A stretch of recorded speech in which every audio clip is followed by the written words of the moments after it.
My vault displays an interesting quirk from time to time. I occasionally find movies in the archives that I've not seen before. Such is the case with the topic of today's video, Ghost in the Shell, Innocence. I've already watched and reviewed the first movie in the franchise, and I've also seen 2 seasons of the standalone Complex series. And I've enjoyed all of those, by the way, but I confess I am a stranger to the sequel to the initial film. Let's rectify that, shall we?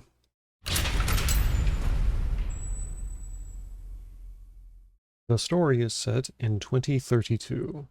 It's been 3 years since Motoko Kusanagi left Section 9 after the Puppet Master case, and Togusa has replaced her as Bato's partner.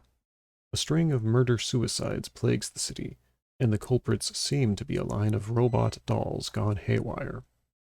A combination of high-profile victims and questionable manufacturing details have landed the case on Section 9's desk, and it's up to Bato and Togusa to get some answers.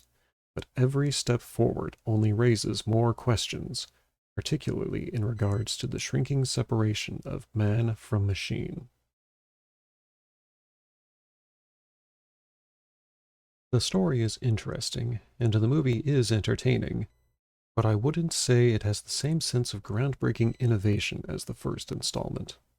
To its credit, Innocence follows the same tone and directorial style as the first Ghost in the Shell. All of the familiar elements are present. The lingering environmental shots, the focused close-ups, the rumination on the nature of human existence versus machine function, and a soundtrack of low, somber tunes mixed with ceremonial bells and chants. All of these pieces fit together to create an atmosphere of subtle tension to accompany a plot as complex as that of the previous movie. Seriously, if you don't pay attention to the story, you're going to miss a lot of details.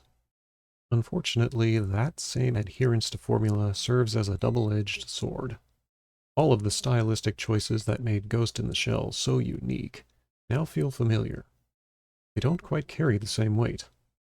And because the philosophical debates are largely concerned with the same subjects as before, the lengthy stretches of dialogue grow more superfluous as time goes on.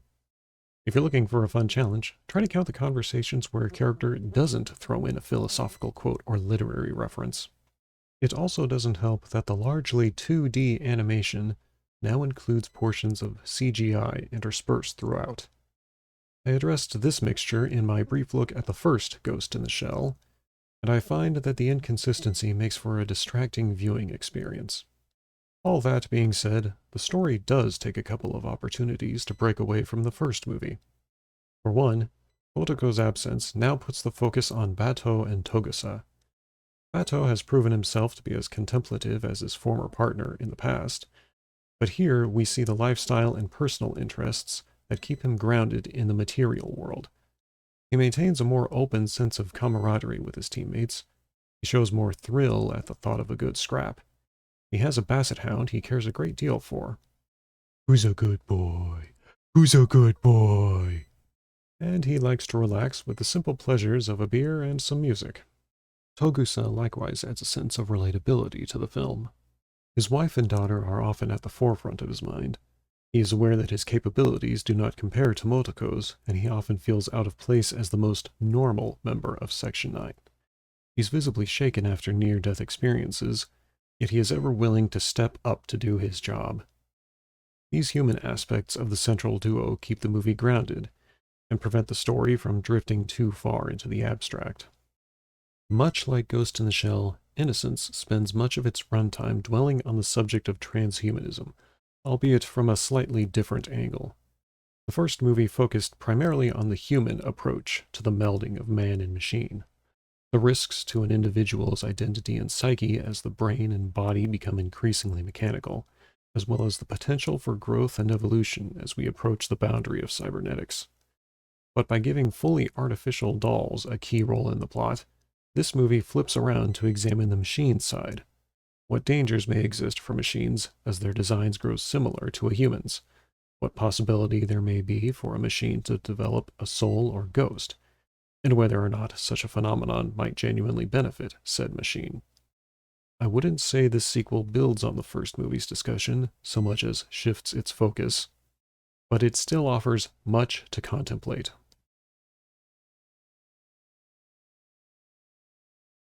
I wish I could answer this one. I've only found one copy of this movie in my vault, and it only provides the original Japanese for its audio option. While I'm pleased to say that the voice acting is as high quality here as it was in the first movie, I have no English dub to compare and contrast it to. If I find another physical copy with dubbing, I may revisit this portion of my overview. Until then, yeah. Like its predecessor, Ghost in the Shell Innocence has seen a number of releases on DVD and Blu-ray, and these are all generally easy to find from most merchants. Maybe I'll get lucky sometime and dig up a copy with both audio tracks. I wouldn't consider it special enough on its own merits to necessitate a space on your shelf, but it's still a satisfying follow-up to the first movie, especially if you're invested in the characters and how they operate without Motoko's aid. Thank you for joining me in this brief look into the archives of my vault. If the story featured here interested you, please feel free to like this video, comment on what you enjoy about it, and subscribe to see more such overviews. And if you would be kind enough to share this video, it will not only help my channel to grow, which I appreciate, but it will bring more attention to these older or less well-known titles.